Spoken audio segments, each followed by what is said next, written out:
Well, I think, and I don't want to take anything away from the first national championship, which was obviously very special here.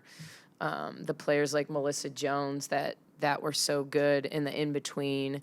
I just think they're. I thought if you look at the rankings of recruiting classes, if you look at the players that were attracted, and you can also say, there's during that stretch there's an uptick in social media, there's an uptick in media, and just in general where the game becomes more nationally known. So all of a sudden it's less regional.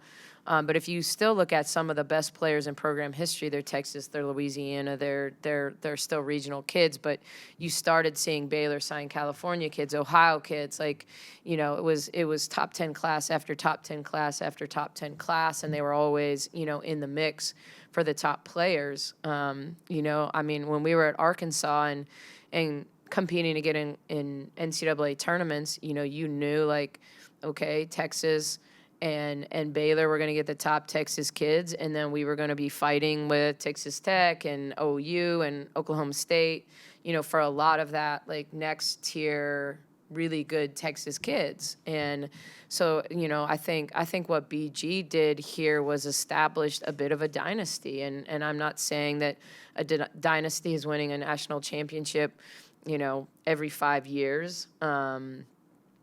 Or every 7 years, like it was here. But I think that idea of the dominance, you saw a Baylor take over the Big 12, I think during that stretch, and establish themselves as this place where if you're a top 10 post player in the country, you want to come because you want to have the type of career BG had, where the ball's going to go through the post. And in this modern era, you have less of that, obviously. Like, there are fewer and fewer kids that, like, want to spend the most of their time on the low block.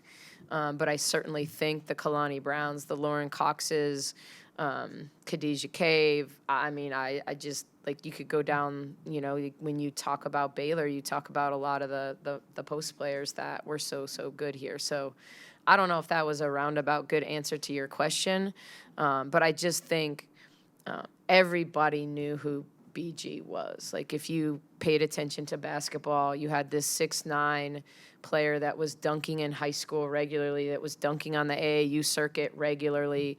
She was the first. Yes, Candace Parker had dunked. No one's taking away, like, what she had done, but it was more of a, hey, it's got to be the breakaway, the 1-2. BG was the first one that would literally catch, rip in the high post, take one dribble, and dunk in AAUs, and it was like, whoa. And I almost think she dunked less in college than she did in AAUs because, she got stronger. She was facing, like, probably more aggressive defense, like a lot of help side. So, I can still remember watching Baylor when BG played here, and you just hear Kim yelling 42, 42, 42. That wasn't a play. It meant throw it to her. Throw it to 42, because who could keep anyone from throwing it to 42? Like, it's like a lot of really good high school posts are 6'2", but they play regularly against high school posts that are 5'8". Like, she was like that in college. She was playing against 6'2" and 6'3" posts. And so it was never probably hard for an Odyssey Sims to, like, be able to feed her the ball. Whether it's fair or not, I guess, is a whole other discussion. But whenever there's geopolitical elements surrounding anything, it obviously creates strong opinions in people. Do you worry at all about what the reaction is going to be like? I don't think I've ever, since I've been here, not just supported BG the human, BG the Baylor athlete, BG and her legacy and what she did at Baylor. I think there's times to stay in your lane, and times to, I coached in the most progressive league in the world. Like, there's not a league like the WNBA in terms of the line being blurred between politics and sports. And I'm super proud of the time I spent in the league and what that league stands for. Do I worry about it? Only from the perspective that I want BG to feel loved by the Baylor community. Plain, simple, period, exclamation point. What someone says behind a computer about who she is or how she dresses or what her hair looks like or, wants to talk about one sin versus another. Like, I'm not getting into that. I'm about Brittany Griner, the human, Brittany Griner, the amazing student athlete that played here at Baylor, that was 40-0, that won conference championships, that won a national championship, that was National Player of the Year, that was National Defensive Player of the Year. That's who we're honoring, So to me, I can't put my head in the sand and not think that there's a lot of people that have a lot of opinions on her, but most of them don't know her. In terms of the player, when you think now, and obviously there's a lot more social media now, but was Brittany back in the day considered kind of the way Caitlin Clark is now, like that? Just kind of the greatest player that's going, that kind of thing. Yeah, I think when she was playing at Baylor, Baylor was the favorite, period, because nobody had anyone like her. And the reality is, as good as other players are right now, nobody else has Caitlin Clark. Nobody else has someone that can pull up from the logo and, and you don't go, it's 3, 2, 1. I mean, it's what she's doing. I mean, I think she just, it's like she's the women's version of Steph Curry. Like what she does, she's a wizard with the ball in her hands. And I think BG at the time, for different reasons, obviously, and a lot of it's position based, like BG had to rely on other people to get her the ball, Caitlin Clark does not. So how they do it looks very differently, but it doesn't mean Embiid isn't just as, impactful in a game as Steph Curry. It's just one needs the guard to give him the ball. And so I think BG was someone that everybody knew who she was. She was the most dominant player in college women's basketball at that time, and we'd seen other dominant players. She just was different, and no one had an answer for her. I mean, I think that's the reality. I mean, and how do you? I mean, it's hard to throw double teams at her that are just so much smaller than her. That's different. You think you can go run two at Caitlin Clark, and she still might shoot it over you or get around you or throw it to somebody else. And so I do think she was as dominant in her time as Caitlin Clark is right now. Just obviously do you like watching post play or guard play? If you're a basketball purist, you like both. When the ceremony happens, what are you hoping your players take away from being part of something like this? Well, I think it's a first, and so they're going to be a part of history to me. And, if you grow up loving this game, if you care about this game, you want to see the greats get honored. And I think what I've tried to tell them is a big reason why they wanted to be at Baylor is because Brittany Griner, and maybe not specifically, but this idea of Baylor having this national reputation and being a national championship contender and the kind of place that has the resources for them to kind of follow their dreams. And so, I hope they feel in some ways like really emotional about getting to be there for this, getting to see the ceremony, getting to be connected to her personally, and really all the ways that this game is great, and where it can take you. It's just such a unique platform. Like I don't think all the time we always understand the platform that we have through sport. Coach Nikki, have you shown them any video of some of Brittany's great plays here at Baylor? And when you think about when they were, I guess, in elementary school, which is a really formative time when you're learning your basketball skills.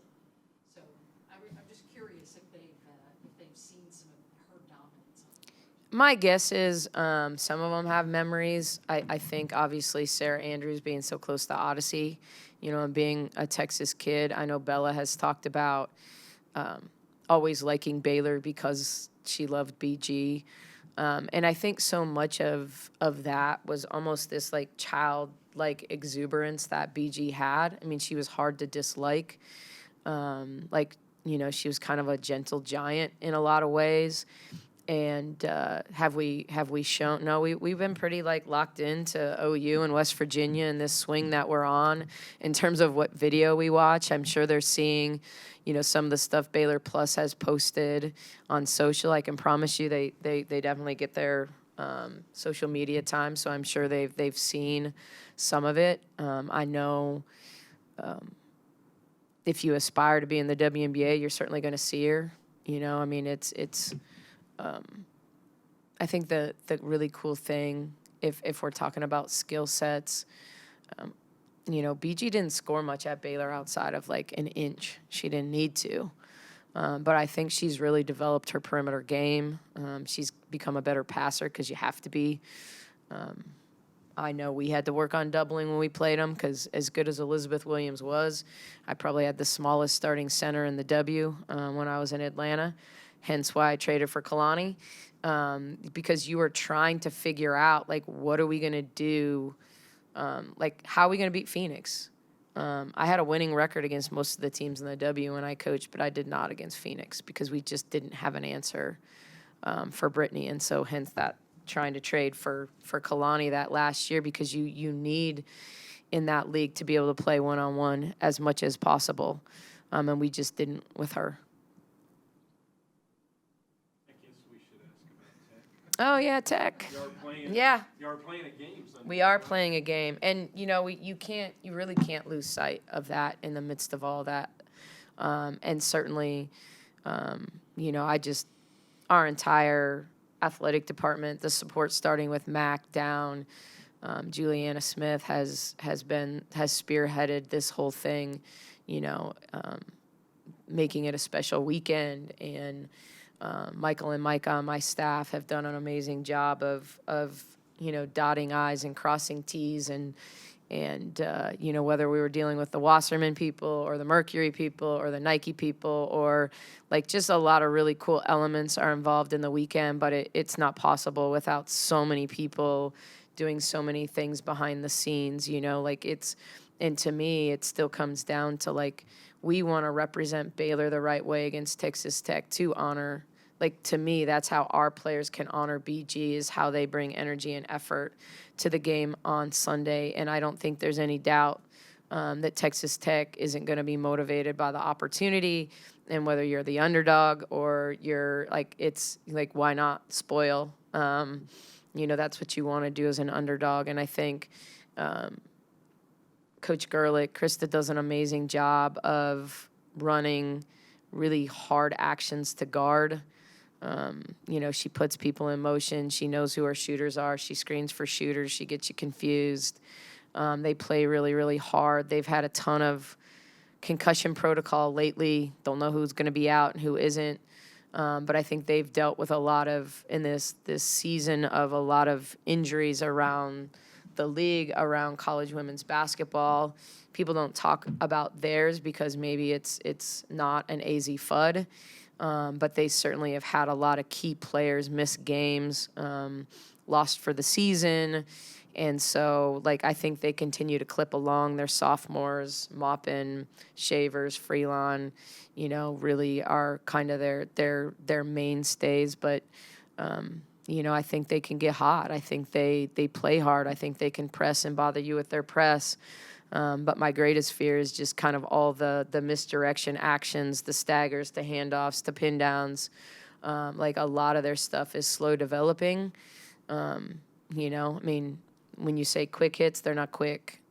Not that their players aren't quick, but there's action on one side, then action on the back side, and then they're going to finish it with an elevator screen. So you have to be really, really dialed in for 20 seconds of a possession to not blow an assignment against them.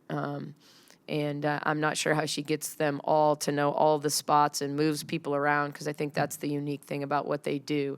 Sometimes the 4's in the corner, sometimes she's in the horn set, sometimes she's like, they constantly move people around. And, I'm happy if we get one spot in an action of ours. So I think it's pretty impressive how they're able to like move and shift pieces around and run so many different things and run them effectively. Now, make or miss the shot, sometimes it comes down to that. But I think they run really good stuff. How important are these next 2 games as you try to find some momentum before kind of the postseason starts? Yeah, we got to find consistency. We've got to find consistency at both ends. We got to start better, and I mean that defensively and offensively. We can't dig ourselves holes. I don't think we did that against West Virginia. I don't think we were like set the world on fire at either end in the first quarter, but we kind of played the game the way it unfolded.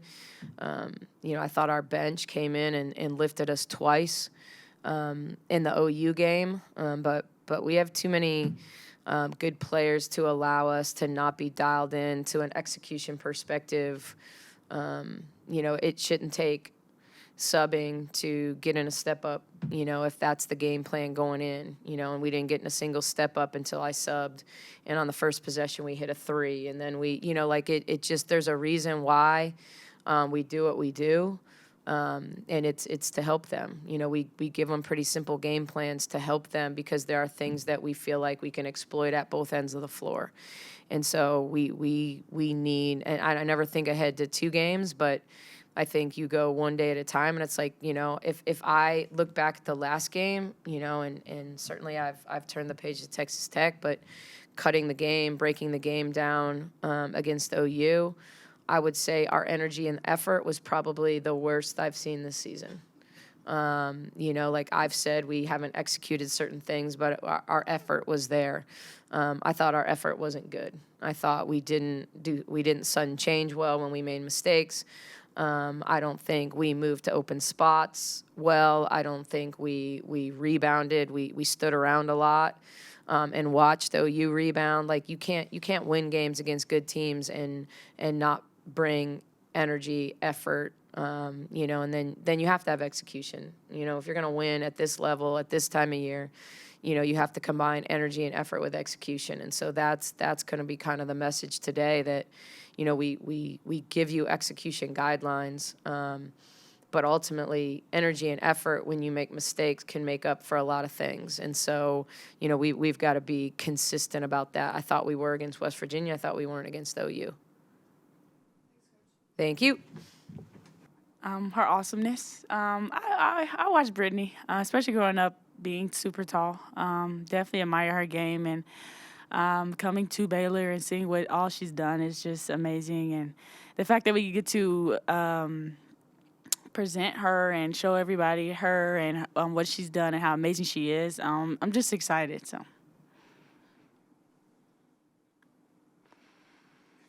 Is that fun? Like you mentioned, presenting her and exciting.